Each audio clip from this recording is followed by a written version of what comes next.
the Florida Everglades are currently experiencing their most devastating drought in over 20 years, leaving massive stretches of what was once a vibrant river completely devoid of any water. Modern airboats designed to skim across the surface now sit paralyzed in thick, black muck, serving as silent monuments to a world-class ecosystem that is rapidly vanishing into the dry earth. Human footprints are now being pressed into the cracked mud of a landscape where millions of gallons of fresh water used to flow south toward the expanding coastal cities of the peninsula.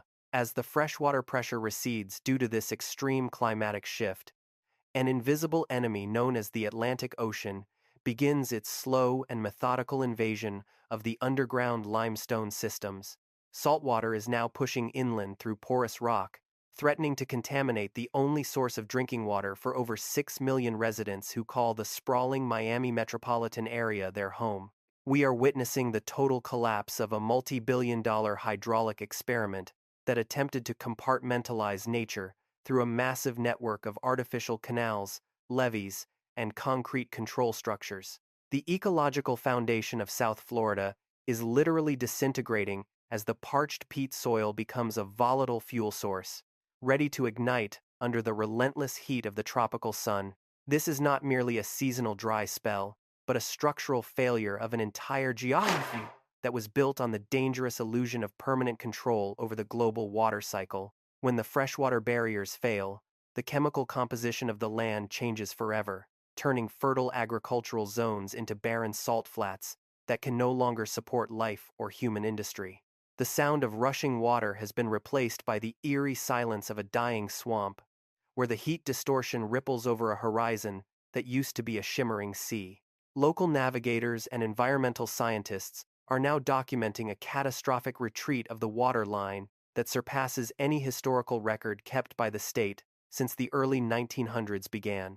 Every inch of retreating freshwater represents a new opening for the heavy brine of the ocean to saturate the deep aquifers that sustain the entire economy of the Sunshine State. The once lush greenery is turning into a skeletal forest of gray wood and dry grass, signaling the end of an era for one of the most unique wildernesses on Earth.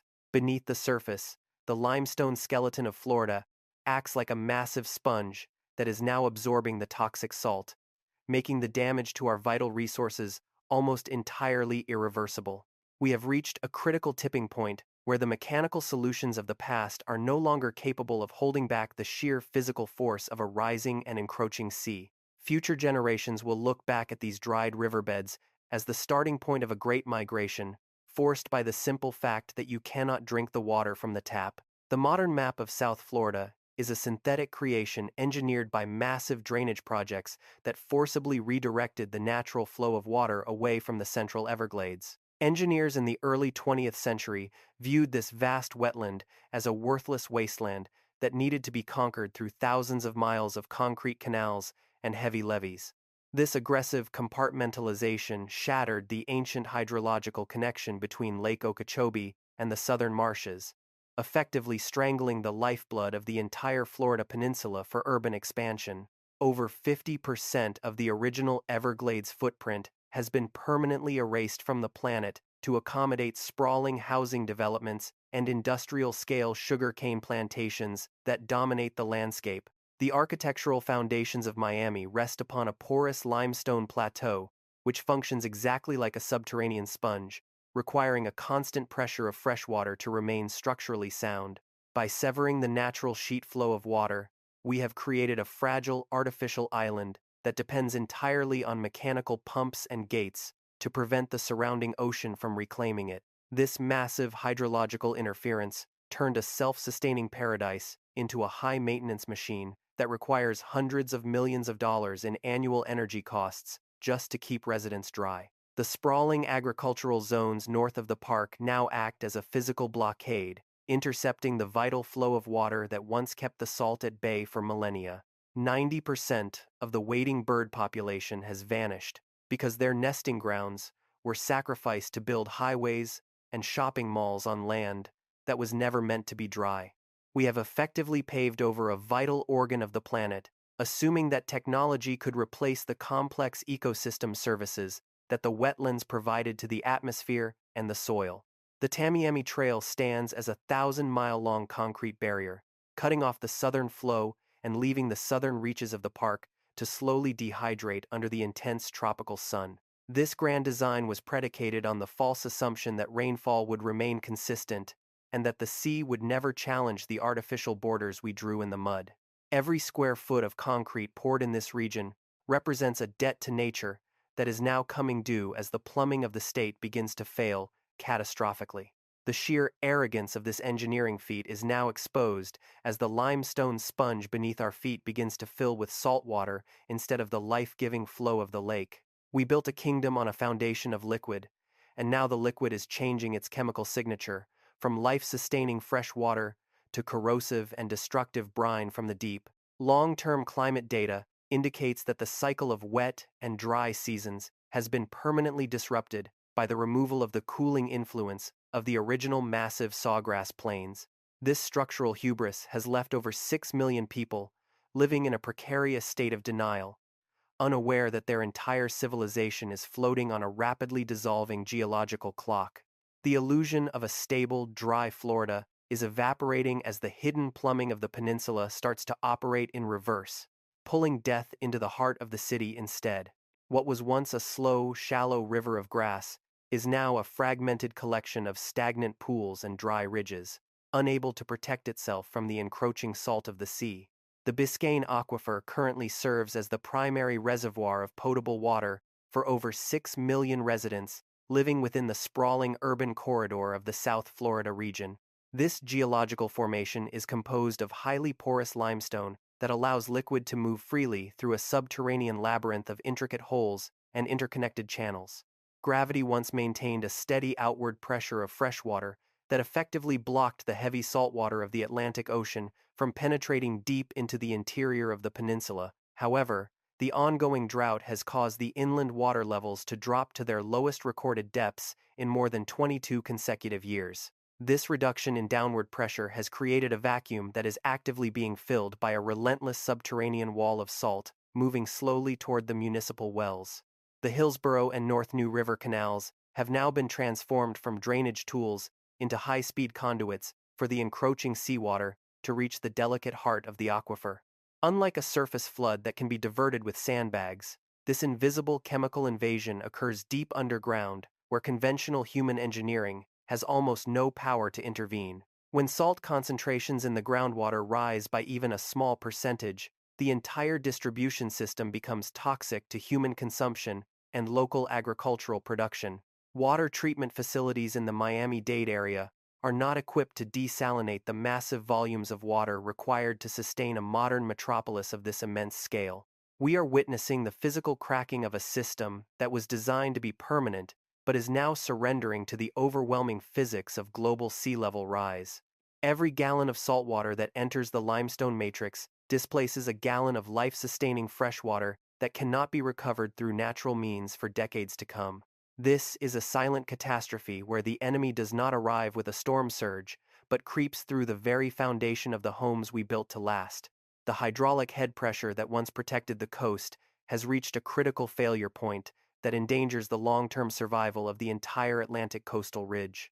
Experts are monitoring the chloride levels at specific test wells and reporting a steady upward trend that defies all previous historical models and traditional management strategies. If the salinity levels continue to climb at this current velocity, the pumps that provide water to millions of kitchen taps will have to be shut down permanently. There is no simple switch to deactivate the ocean or a mechanical valve to prevent the Atlantic from saturating the very ground that supports our civilization. We have engineered a trap for ourselves, where the same channels used to dry the land are now facilitating the destruction of our most precious and finite resource. The question is no longer about if the salt will arrive, but how much of the metropolitan area will remain habitable when the taps begin to run dry. As the saltwater guillotine hangs over the head of South Florida, the clock continues to tick toward a day when the water will have the taste of the sea. Florida currently stands as the largest producer of sugarcane in the entire United States, a massive industrial operation that requires a staggering amount of fresh water to remain profitable every year. Each acre of sugarcane cultivation consumes between 5 and 8 feet of water annually, creating a massive drain on the state's dwindling reserves during this historic and devastating drought period. The current harvest represents the worst agricultural performance in recorded history, as farmers struggle to manage a lethal combination of extreme water scarcity and unexpected temperature fluctuations across the region. In a bizarre technological paradox, commercial farmers are now hiring helicopters to hover over cornfields and push warm air downward to protect crops from frost during an intense drought. This desperate maneuver highlights the total instability of the regional climate, as the traditional seasonal patterns that once supported a multi-billion-dollar economy begin to disintegrate entirely and permanently.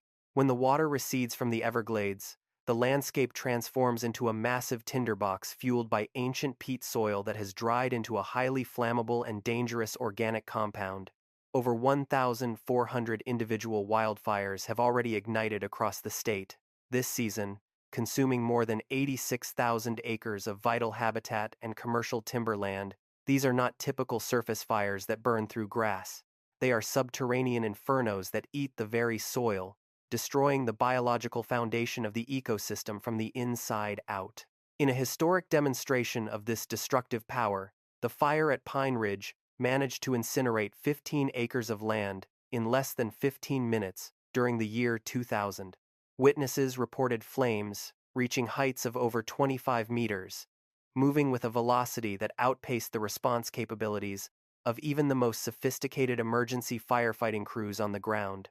This rapid escalation occurs because the dry peat acts like a concentrated coal bed, allowing fire to travel through the roots of trees and erupt unexpectedly miles away from the original site. The economic fallout of this agricultural collapse extends far beyond the borders of Florida, impacting national supply chains and driving up the prices of essential commodities for millions of American families. Financial analysts are projecting losses in the hundreds of millions of dollars as the industrial sugar complex enters a state of permanent crisis due to the lack of consistent irrigation water. As the soil burns away, it releases massive quantities of stored carbon into the atmosphere, creating a feedback loop that accelerates the very warming trends that caused the drought initially. The loss of the peat layer means the land actually sinks, making it even easier for the rising sea to reclaim these areas as permanent saltwater marshes in the near future. We are seeing the physical erasure of a geography that took thousands of years to accumulate, now being burned away in a single season of unprecedented heat and total neglect.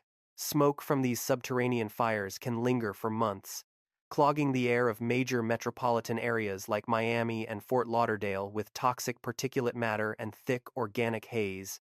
Local emergency rooms report a significant surge in respiratory cases whenever the winds shift, carrying the literal ashes of the Everglades into the lungs of the unsuspecting urban population. The battle for the remaining water is intensifying, as industrial agricultural giants compete directly with the basic biological needs of the human population for the last drops of the aquifer. In this high-stakes competition, the survival of a multi-billion-dollar industry is being weighed against the fundamental right of a citizen to have access to clean, non-salty drinking water. Every acre of forest that turns to ash represents a permanent loss of the natural water filtration system that once made Florida an oasis in the middle of the tropical zone. We are witnessing the final escalation of a conflict between an unsustainable economic model and the harsh physical realities of a planet that can no longer provide for our greed.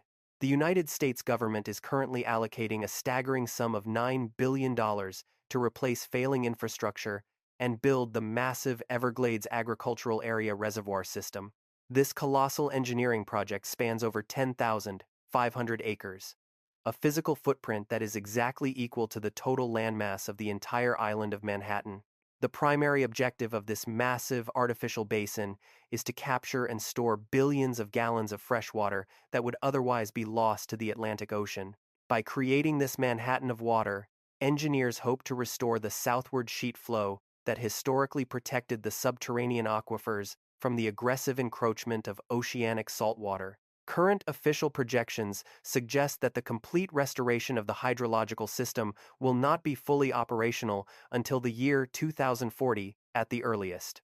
Environmental scientists are deeply concerned that the natural ecosystem and the human water supply may reach a point of no return before the year 2029. A significant portion of the multi-billion-dollar budget is dedicated to repairing thousands of miles of leaking underground pipes that lose millions of gallons of fresh water every single day. As the construction continues, the tension between the residents of Miami-Dade and the powerful agricultural interests over water allocation is reaching a dangerous and unprecedented boiling point. If this massive gamble fails to deliver the promised results, the entire southern tip of the Florida peninsula could face a permanent and irreversible decline in habitability. The alternative to this project is a total reliance on desalination technology, which would cost homeowners and taxpayers hundreds of billions of dollars in additional energy. We are looking at a future where the availability of clean drinking water determines the value of every single piece of real estate in the Sunshine State. The same state that was once defined by its abundance of water is now spending its entire treasury to prevent that very water from turning into a toxic solution. Every month that the construction of the EAA reservoir is delayed allows the saltwater interface to creep further inland toward the municipal pumping stations of the major cities. Building a Manhattan-sized lake in the middle of a dying swamp is perhaps the most ambitious attempt at geoengineering ever recorded in North American history. While politicians and engineers debate the technical details of the project, millions of people continue to rely on a water source that is being actively degraded. The chemical reality of our situation is that the taste of the ocean is already appearing in test wells, located just miles away from the primary distribution centers. We are building for a future in 2040, but the immediate question remains whether the climate will wait for our slow and expensive mechanical solutions. The ultimate survival of Miami depends on a race against time, where the prize is nothing less than the continued existence of one of the most iconic cities. This massive reservoir requires the installation of enormous gravity-fed gates and sophisticated computer systems to manage the flow with precision that matches the complexity of nature. When the first drop of salt water eventually flows from your kitchen faucet, the debate over the cost of the $9 billion reservoir will become a haunting memory.